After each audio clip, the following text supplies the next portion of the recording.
Hello everybody, Gob Scholar here. Welcome to the last of my, let's call it, Lost Submarine trilogy. Today we're going to be tackling what is, in my humble and admittedly inconsequential opinion, the greatest submarine mystery, as well as one of the greatest Cold War mysteries. The dark, deep and murky mystery of Soviet submarine K-129. I have been deeply looking forward to this discussion. This is a subject I've been looking forward to for a very long time now, and due to the fact my nerdy ass is the only person I personally know that's interested in this, I'm pretty excited to talk about what, in my opinion, is something that's easy to become very obsessed with due to the lack of definitive answers and the fact that so much material is still classified. So, let's get stuck in there. The story of K-129 begins, like many Cold War tales, shrouded in mystery within the confines of a Soviet shipyard. Her keel was laid down on the 15th of March, 1958, at, and I apologize if I butcher the pronunciation, Komsomolsk-on-Amur shipyard number 132. This was a time of intense geopolitical rivalry, a silent arms race playing out beneath the waves. K-129 was a Project 629A diesel-electric ballistic missile submarine, known to NATO as a Gulf II class submarine. These submarines represented a significant leap in Soviet naval capabilities, carrying nuclear-tipped ballistic missiles that could theoretically reach targets across the globe. Launched on the 16th of May 1959 and officially commissioned later that year, K-129 was initially assigned to the Pacific Soviet fleet at Vladivostok. Then, in 1960, she was transferred to the 50th Submarine Squadron, based at the remote, and again, apologies for the pronunciation, Rybalachi Naval Base in the Kamchatka Peninsula. This strategically important location provided access to the vast Pacific Ocean, placing K-129 closer to potential targets in the event of a nuclear conflict with the Soviet Union's primary nemesis, the United States. A few years later, in April 1964, K-129 underwent a significant modernization program as part of Project 629A at Vladivostok. This refit likely included upgrades to her systems, potentially enhancing her missile capabilities and just general overall boat performance. She returned to active service in May of 1967. By January of 1968, K-129 was back with the 15th Submarine Squadron, now part of the 29th Ballistic Missile Division, under the command of Admiral Victor A. Dalalgo. The stage was set for what would become one of the Cold War's most enduring naval mysteries. K-129 embarked on what seemed like a routine patrol. However, she would never see her home port again, and very sadly, all the men serving aboard her would not only never see their loved ones again, but their loved ones would never receive the answers that they would so desperately want for the rest of their lives. K-129 had successfully completed two 70-day combat patrols in 1967. In February of '68, she embarked on her third, scheduled to return on the 5th of May.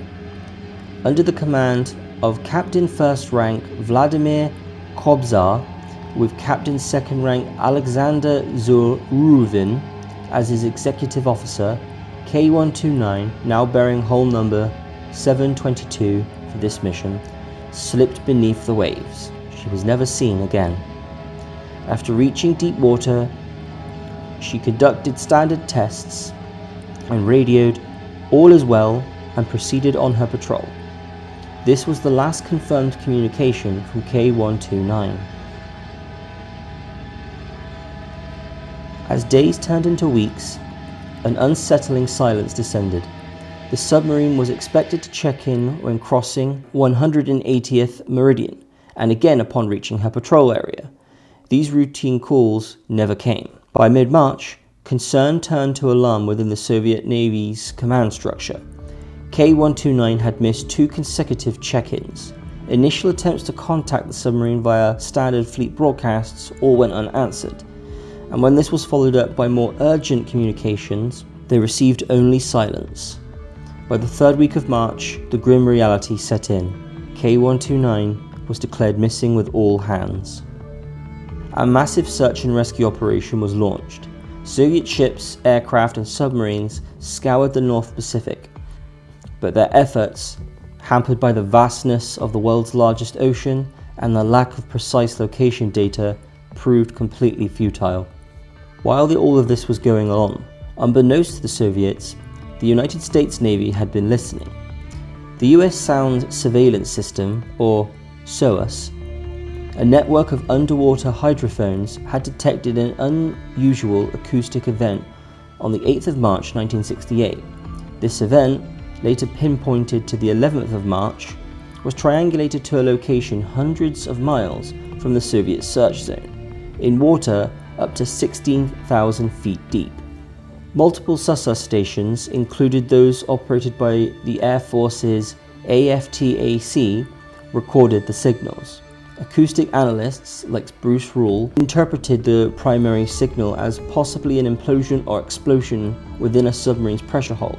This good-sized bang, as one source described it, pointed to a catastrophic underwater event. While the Soviets eventually called off their search, having exhausted all of their options, the Americans had a secret. They knew where K-129 lay. The Soviet submarine, lost with all hands, had become a silent tomb on the Pacific floor. And for the Americans, she also represented an intelligence goldmine.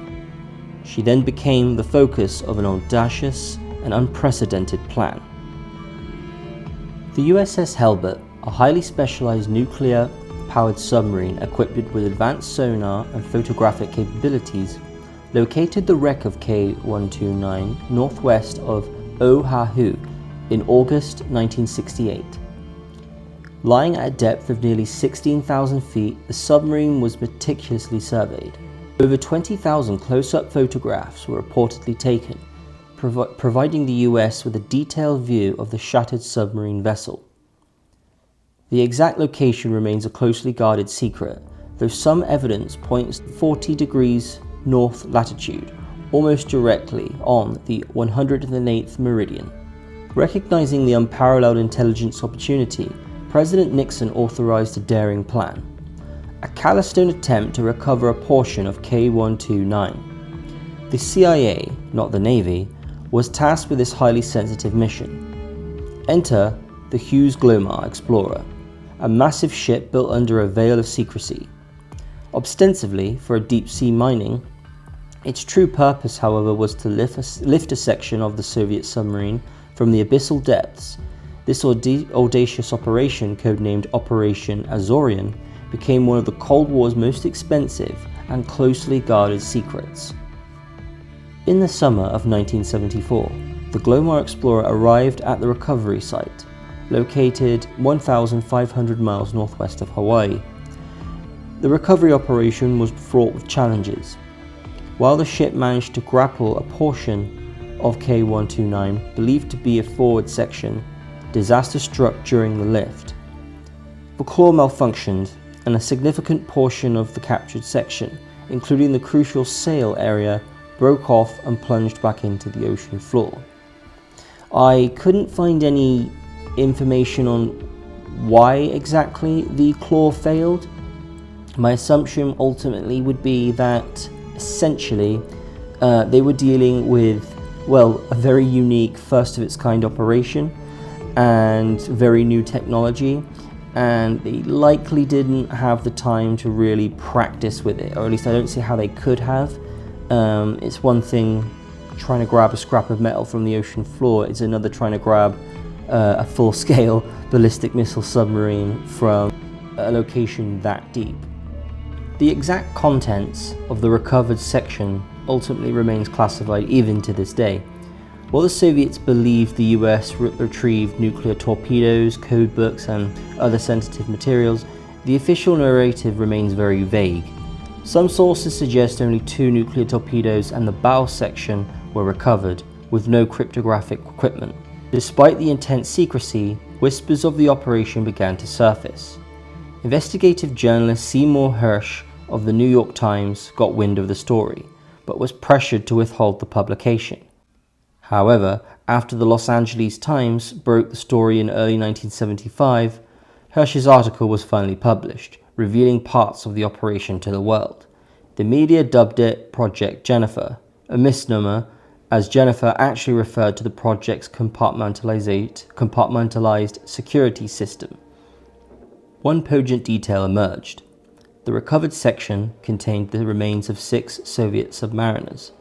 They were given a burial at sea with full military honors, a ceremonial documented on a videotape, and years later, this tape was presented to Russia as a goodwill gesture, offering some closure to the families of these lost men. To this day, much of Project Azorian remains classified. The CIA continues to invoke the Glomar response, neither confirming nor denying details of the operation. The full story of K129, what was lost and what was recovered, continues to intrigue and fuel speculation. The official Soviet explanation for the loss of K129 was simple. While operating in snorkel mode, the submarine slipped below its operational depth. This, combined with a mechanical failure, led to catastrophic flooding and sinking. However, this explanation has been met with a lot of skepticism. Several alternative theories have been offered to give a more compelling, a bit more disturbing account. One theory points to a hydrogen explosion within the submarine battery compartment.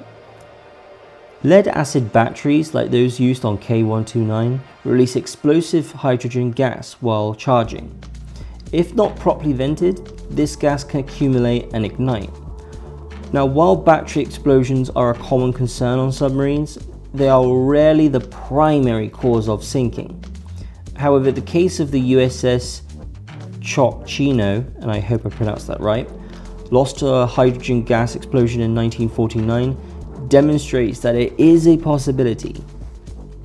Another theory, popular amongst Soviet naval officers, suggests a collision with the USS Swordfish, an American attack submarine operating in the area. During the Cold War, US submarines routinely shadowed Soviet vessels, especially ballistic ones. Shortly after K129's disappearance, the Swordfish underwent emergency repairs for a damaged periscope, reportedly caused by ice. However, the US Navy vehemently denies any involvement in the loss of K129, claiming the Swordfish was nowhere near the Soviet submarine at the time of the incident. This denial, however, has done little to quell suspicions. My own thoughts on the collision theory are based on what I was able to see and read. It seems more of a politically convenient explanation for the loss of K129, and the Soviet Union and the Russian successor state has a long history of basically blaming foreigners for everything under the sun. So I don't discount it, I don't view it as one of the top contending theories. A third theory proposes a missile explosion within the submarine's sail. A leaking missile hatch seal, similar to the one that doomed Soviet submarine K219 in 1986, could have allowed seawater to react with the missile propellant, triggering a devastating explosion. The damage to K129's sail, observed in later photographs, lends some credence to this theory. Adding to the mystery are reports of potentially inexperienced crew. As many as 40 of the 98 crew members were reportedly new to K129 for this deployment. Furthermore, the submarine was recalled from shore leave and sent on this mission earlier than scheduled, raising questions about the crew's preparedness and the urgency of the deployment. One thing that struck me about that is that actually reminds me a lot of what happened to the USS Scorpion, which we covered in our last video. If you're interested in that case, I highly suggest you check that video out. Finally, there's the theory of a rogue patrol. Evidence suggests K129 deviated significantly from its expected course, raising the possibility of unauthorized activities. A radioactive slick discovered near Hawaii around the time of the disappearance further fuels this speculation. Some believe K129 was on a secret mission, perhaps related to the USS Pueblo incident and tensions with North Korea. The true cause of K129's demise remains elusive to this day. Was it a tragic accident, a collision, a missile malfunction, or something more clandestine? The mystery endures, but let's for a moment entertain the idea that the official story of Project Azorian, the story of a partial recovery and a mostly failed mission, is itself a deception. Some, like author Kenneth Sewell in his book Red Star Rogue, argue that the Glomar Explorer achieved far more than the United States government has ever admitted. Sewell claims that nearly all of the K129s was raised from the ocean floor, including the remains of the crew. This theory is bolstered by the fact that the US returned to K129 ship's bell to Russia, a bell that was supposedly permanently affixed to the conning tower, a section not officially recovered. Sewell also challenges the official location of the wreck, placing it much closer to Hawaii, a location consistent with the discovery of a radioactive oil slick reported at that time. He proposes that K129 was sunk by two catastrophic explosions, triggered by a fail-safe design activated after an unauthorized firing command for its nuclear missiles. This theory raises chilling questions about what truly happened aboard that submarine. Overall, the implication of this is that essentially a rogue element either within the crew or within the Soviet Navy, or perhaps even the Soviet government itself, was more or less trying to start a nuclear war with someone, presumably either the United States or China. I personally am very skeptical of that, even if I do like the idea of it. It's very James Bond or Tom Clancy. Red Star Rogue goes further, suggesting that the K129 incident played a pivotal role in shifting geopolitical landscape of the early 1950s, facilitating Nixon and Kissinger's diplomatic overtures to China and the Soviet Union. Was this tragedy leveraged for political gain, is the question that is then asked. John Craven, a key figure in the search for K129, offers a different perspective. He suggests that the true objective of Project Azorian wasn't retrieving nuclear weapons or codebooks, but rather trying to understand why K129 was where it was, a location far from its assigned patrol area. Craven believed this information was used by Kissinger to sow uncertainty in the mind of the Soviet leader Leonid Brezhnev, a tactic of deterrence through uncertainty. Essentially, what Kissinger, if this scenario is true, was trying to do was kind of plant a seed of doubt in Brezhnev's head. Does Brezhnev truly have complete control over his armed forces? Well, it's not really a question that can truly be answered. You just have to have faith that you kind of do have that kind of control over your armed forces. But if a submarine is doing whatever it wants, especially a submarine carrying nukes, well, that's a massive seed of doubt in one's mind. Adding another layer of intrigue are accounts from Peter Malthusen, and I apologise if I got your second name wrong, Peter, a former naval attaché in Moscow. He claims that Soviet admirals confided in him, acknowledging a secret agreement between the US and Soviet Union to suppress the true story of K129, possibly to prevent further scrutiny of the loss of both K129 and the USS Scorpion.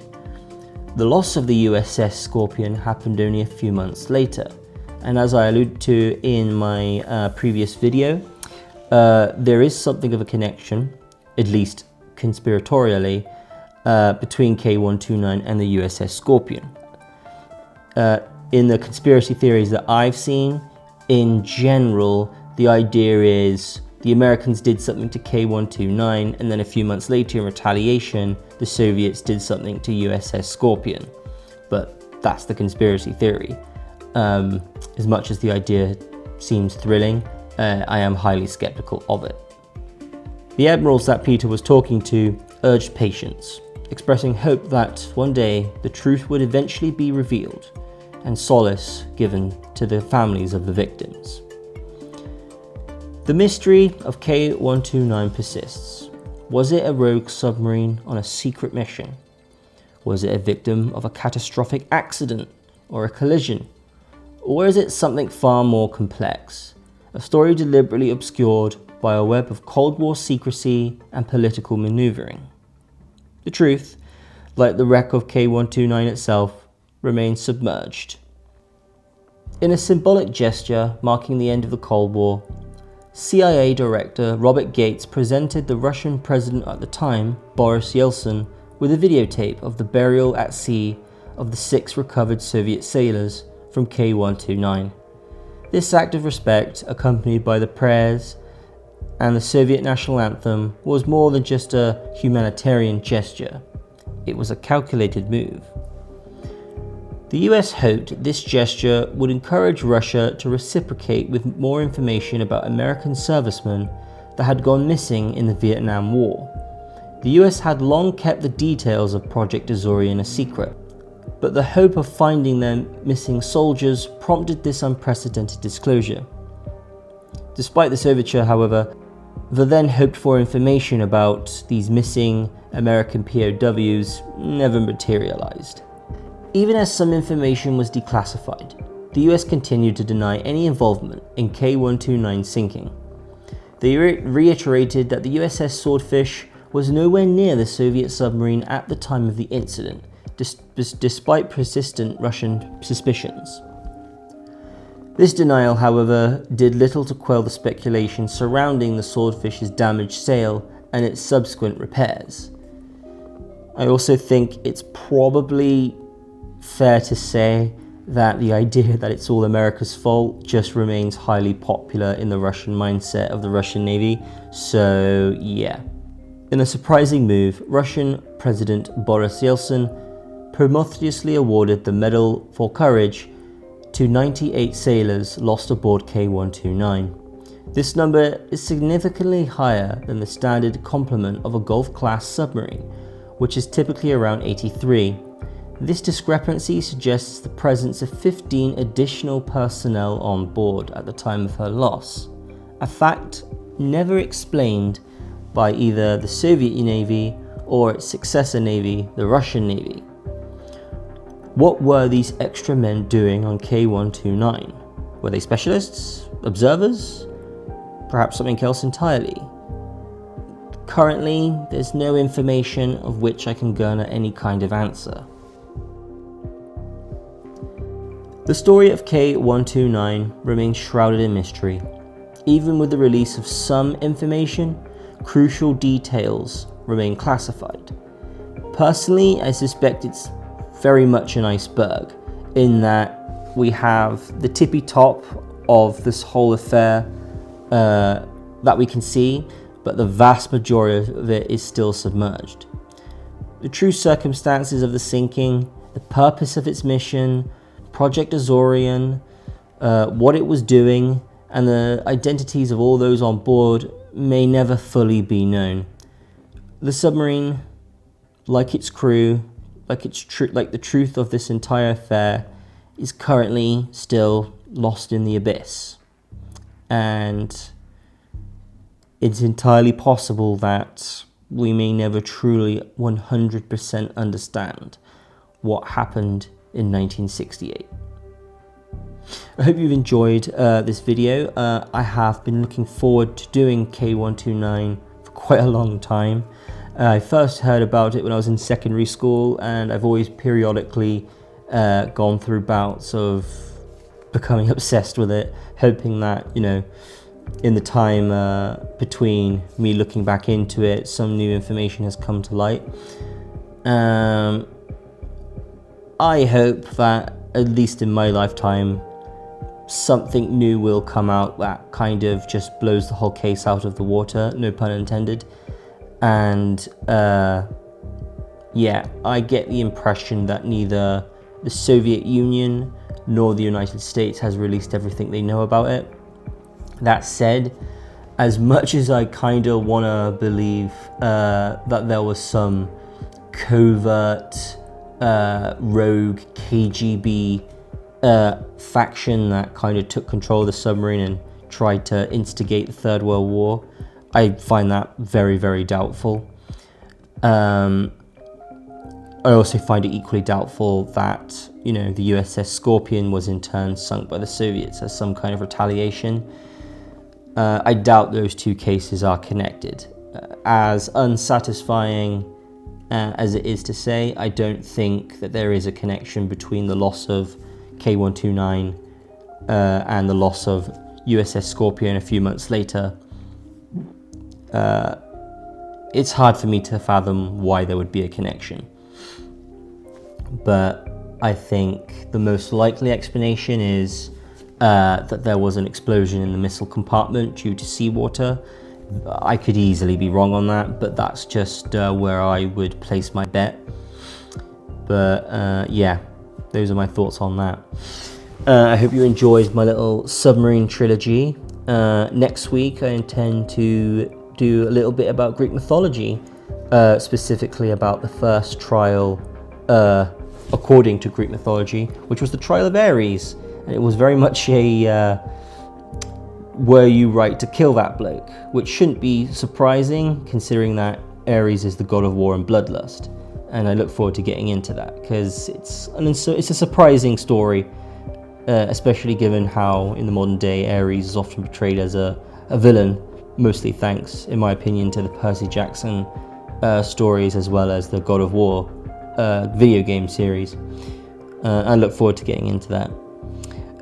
So until next week, wishing you all a happy week, and I hope everything's going well for you and yours. See you later.